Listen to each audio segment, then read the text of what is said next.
مساء الخير عليكم على كل عشاق السينما والناس اللي بتحب السينما. الحلقة دي حلقة خاصة الحقيقة عن الأساتذة اللي علمونا، اللي هو المعهد العالي للسينما.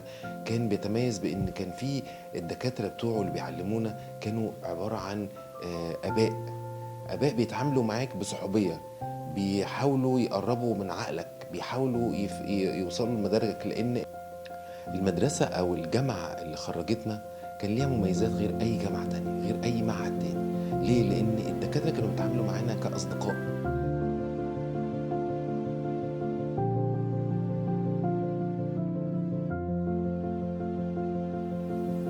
وأكيد إحنا مش بنتبني بس بالتصوير، لا، في أقسام تانية بتبقى شاركت في بنى وتعليمنا.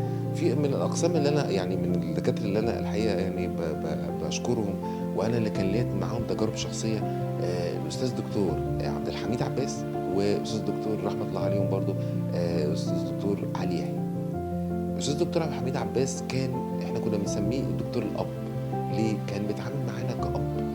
يعني انت ما كنتش مثلا يعني احنا حظنا يمكن في الجيل او الدفعه بتاعتنا او المعهد هو طبعه كده، انه الاساتذه او الدكاتره بيتعاملوا معاك كأب.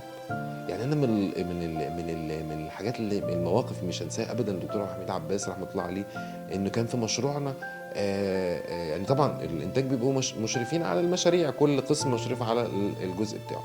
فانا مش فاكر يعني ايه الموقف بالظبط، بس كان في نقاش ما بيني وبين زميله مثلا او زميل، مش فاكر بالظبط عن ايه، في حاجه في الديكور، يعني حاجه في الديكور، حاجه في المشروع عامه يعني. فكان ساعتها حظي الجميل ان كان المعهد كان يعني الدنيا خلاص بالليل، فما فيش حد الا الدكاتره المشرفين، فحظي ان الدكتور عبد الحميد عباس هو اللي كان موجود. فانا طبعا كنت نازل متضايق جدا ومستاء وبتاع ومش عارف، طبعا انتوا احنا طلبه ومش عارفين نتصرف مع بعض ازاي، يعني انت بتصور فيلم وسينما وبنبني ديكور فوق المعهد، فالموضوع برضو بالنسبه لك يعني طالب لسه صغير. فكان من التصرفات الجميله اللي الدكتور محمد عباس عملها معايا انه خدني احتضن كأب، واقعد وافهم ايه المشكله اللي مضايقاك ونقدر نحلها ازاي، وبشويش وباسلوب ابوي جميل جدا. يعني احتضن المشكله كلها وهدى الامور وهدى الزملاء والمشروع. يعني يوميها انا فاكر انه كان في مشكله كبيره جدا وفجاه بقت مفيش مشكله والحياه مشيت والمشروع كمل، وكان يعني الان انا بفتكره بالخير واقول له رحمه الله عليك دكتور عبد الحميد عباس. اما الدكتور الجميل التاني، الدكتور اللي احنا كنا بنسميه دكتور الشيك، دكتور علي يحيى. دكتور علي يحيى كان من اشيك دكاتره المعهد. هي مش كلمه شياكه يعني احنا بنقول انه الناس تانية مش شيك، لا لا، هي الفكره في انه في ناس بتشوفها بتبقى واجهه.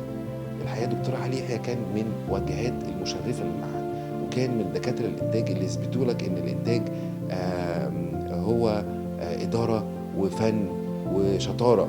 لان كمان دكتور عبد الحميد دكتور علي يحيى كان من الدكاتره الشاطرين جدا اللي كان الدفعه بتلتف حواليه، وكلنا بنلجأ له وبنعوز ايه لما نعوز حاجه مثلا، ازاي نعمل يا دكتور.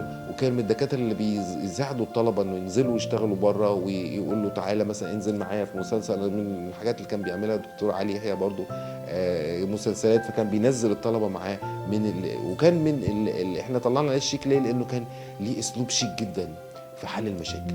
فكان مثلا لو في مشكله احنا حد مش في زملائنا مش متفاهم معانا او كذا، ودي للدكتور علي هيفهمه وهيخليه يرجع للطريق السليم والطريق الصواب.